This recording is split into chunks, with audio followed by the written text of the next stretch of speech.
Hello everyone, আসসালামু আলাইকুম। Welcome back to my channel. আজকের এপিসোডে আমি আপনাদের সাথে শেয়ার করব বেসিক একটা স্পঞ্জ কেকের রেসিপি। আপনারা পারফেক্টভাবে কিভাবে বাসায় বসে এরকম স্পঞ্জ কেকটি তৈরি করবেন আজকে থাকছে সেটারই রেসিপি। এটা বলতে পারেন নো ফেল্ড রেসিপি। আপনারা যদি স্টেপ বাই স্টেপ ফলো করেন আপনাদের কেকও এতটা সফট হবে। চলুন তাহলে কথা না বাড়িয়ে রেসিপিটি দেখে নেওয়া যাক। প্রথমে আমি শুকনো উপকরণগুলো চেলে নিব। তার জন্য একটা চালনি নিয়ে নিলাম। চালনিতে দিয়ে দিচ্ছি 3/4 কাপ পরিমাণ ময়দা। 1/4 কাপ পরিমাণ দিয়ে আমি 3 বার দিচ্ছি। আরও দিয়ে নিব 2 টেবিল চামচ পরিমাণ মালয়েশিয়ান কোকো পাউডার। 1 চা চামচ পরিমাণ বেকিং পাউডার দিয়ে নিচ্ছি। প্রতি হাফ কাপের জন্য কিন্তু হাফ চা চামচ বেকিং পাউডারই যথেষ্ট। আর বেকিং পাউডারটা কিন্তু চামচের একদম সমান করে নেবেন, উঁচু করে কিন্তু নেওয়া যাবে না। 1/4 টিস্পুন পরিমাণ লবণ দিয়ে এবার শুকনো উপকরণগুলো খুব ভালো মতো করে চেলে নিচ্ছি। চেলে নেওয়া হয়ে গেলে একটা স্প্যাচুলার সাহায্যে আমি শুকনো উপকরণগুলো খুব ভালো মতো করে মিশিয়ে নিচ্ছি। আপনারা চেষ্টা করবেন এই শুকনো উপকরণটা 2 থেকে 3 বার চেলে নেওয়ার জন্য। শুকনো উপকরণগুলো মিশিয়ে নেওয়া হয়ে গেছে। এবার এক পাশে আমি ঢেকে রেখে দিব। অন্য একটা পাত্রে রুমের স্বাভাবিক তাপমাত্রায় 4টা ডিমের সাদা অংশ নিয়েছি। আমি কুসুমটাকে আলাদা করে নিয়েছি। এবার একটা ইলেকট্রিক বিটারের সাহায্যে মিডিয়াম স্পিডে আমি 10 থেকে 15 সেকেন্ড পর্যন্ত বিট করে নিব। অর্থাৎ ডিমের সাদা অংশটাকে একটু ফ্লাফি করে নিচ্ছি। এবার বিটারটা আমি অফ করে দিয়ে দিব চিনি। এখানে আমি 3/4 কাপ পরিমাণ চিনি নিয়েছি, যেটা আমরা রেগুলার চিনি খাই। আবারও আমি ইলেকট্রিক বিটারের সাহায্যে বিট করে নিব 2 থেকে 3 মিনিট। স্পঞ্জ কেকে কিন্তু আমি সবসময় তেল ব্যবহার করি। অনেকে কিন্তু স্পঞ্জ কেকে তেলটা ব্যবহার করেন না। আপনারা চাইলে করতে পারেন। তেল দিলে কিন্তু কেকের টেস্টটা অনেক গুণ বেড়ে যায়। আমি আবারও চিনি দিয়ে দিব। আমি কিন্তু চিনিটা ধাপে ধাপে অ্যাড করছি। সবগুলা চিনি কিন্তু একবারে দিয়ে দিই নাই। আমি কিন্তু সবসময় এরকম 2 থেকে 3 বার করে চিনি দিয়ে বিট করে নিই।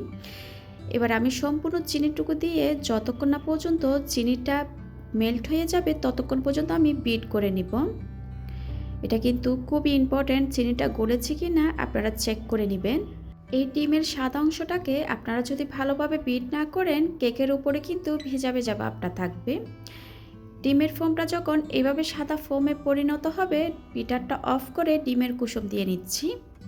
আরও দিয়ে নিব 2 টেবিল চামচ পরিমাণ রান্নার রেগুলার তেল, যেটা আমরা সয়াবিন তেল খেয়ে থাকি। 1 চা চামচ পরিমাণ ভ্যানিলা এসেন্স দিয়ে নিচ্ছি। আপনারা চাইলে এরকম চকলেট ইমালশনগুলো দিয়ে নিতে পারেন। আমি কিন্তু ভ্যানিলা এসেন্সটা দিয়ে থাকি। আবারও বিট করে নিব 15 থেকে 20 সেকেন্ড পর্যন্ত। এই পর্যায়ে কিন্তু আমি ওভার বিট করব না। ওভার বিট করতে গেলে কিন্তু ডিমের ফোমটা বসে যাবে। এই ছোটো ছোটো টিপসগুলো কিন্তু আপনাদের মনে রাখতে হবে কেক তৈরি করার সময়। বিট করা হয়ে গেছে। বিটারটা সরিয়ে নিয়ে আমি শুকনো উপকরণগুলো দিয়ে নিব। শুকনো উপকরণগুলো কিন্তু আমি আরেকবার চেলে দিয়ে নিব। এবার অল্প পরিমাণ শুকনো উপকরণ চেলে নিয়ে একটা হ্যান্ড হুইক্সের সাহায্যে আমি আলতো হাতে ফোল্ড করে করে মিশিয়ে নিচ্ছি। এটা কিন্তু একদিক থেকে ঘুরিয়ে ঘুরিয়ে শুকনো উপকরণটা মিশাতে হবে। আপনারা যদি উল্টাপাল্টা করে মিশান ডিমের ফোমটা বসে যাবে, তখনও কিন্তু কেকটা অনেক বেশি ফুলে গিয়ে ঠান্ডা হওয়ার পর চুপসে যাবে। আর এই পর্যায়ে কিন্তু ওভেনে দিলে ওভেনটা আপনারা প্রিহিট করে নেবেন 10 মিনিটের জন্য 160 ডিগ্রিতে। আর চুলায় বেক করলে চুলাতেও একটা পাতিল বসিয়ে দিয়ে 10 মিনিটের জন্য প্রিহিট করে নেবেন। আর চুলার আঁচটা থাকবে একদম লো থেকে একটু বাড়িয়ে। আমি কিন্তু আপনাদের সাথে কথা বলতে বলতে 2 থেকে 3 বার করে শুকনো উপকরণগুলো মিশিয়ে নিয়েছি।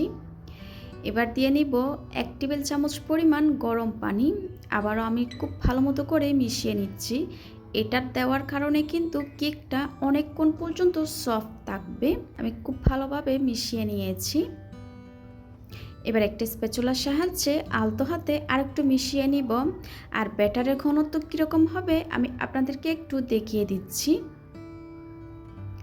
ঠিক এরকমই হবে ব্যাটারের ঘনত্ব। এবার সম্পূর্ণ ব্যাটারটা আমি 8 ইঞ্চ একটা মোল্ডে ঢেলে নিব। মোল্ডটা একটু ট্যাপ করে আমি ওভেনে বেক করে নিব 30 মিনিটের জন্য। এক এক ওভেনের তাপমাত্রা কিন্তু এক এক রকম, এটার ধরন বুঝে আপনারা ওভেনে বেক করে নেবেন। আর চুলায়ও বেক করলে আপনারা 30 মিনিটের জন্য বেক করে নিতে পারেন। চুলায় কিন্তু বেক করার অনেকগুলো রেসিপি আমার চ্যানেলে দেওয়া আছে, চাইলে সেখান থেকে দেখে নিতে পারেন। আর কেকটা ওভেন থেকে বের করে নিয়েছি, ঠান্ডা হয়ে যাওয়ার পর আমি মোল্ড থেকে ছাড়িয়ে নিয়েছি। এবার কেকটা কতটা সফট হয়েছে আমি আপনাদেরকে একটু দেখিয়ে দিচ্ছি, দেখুন। এবার কেকটাকে আমি স্লাইস করে আপনাদেরকে দেখিয়ে দিচ্ছি। আমি 2টা লেয়ারে স্লাইস করব, আপনারা চাইলে 3টা করতে পারেন। আমি অত একটা পাতলা করব না। আর উপরে দেখুন একদম ভেজা ভাব নাই। অনেকে বলে থাকেন কেকের উপর ভেজা ভাব থাকে। আপনারা যদি আমি যেগুলো স্টেপ বাই স্টেপ ফলো করতে বলেছি ওইগুলো ফলো করলে আপনাদের কেকও এরকম পারফেক্ট হবে। আশা করি আমার আজকের রেসিপিটা আপনাদের ভালো লেগেছে। ভালো লাগলে প্লিজ একটা লাইক দিবেন। আজকের মতো বিদায় নিচ্ছি। সবাই খুব ভালো থাকবেন। আল্লাহ হাফেজ।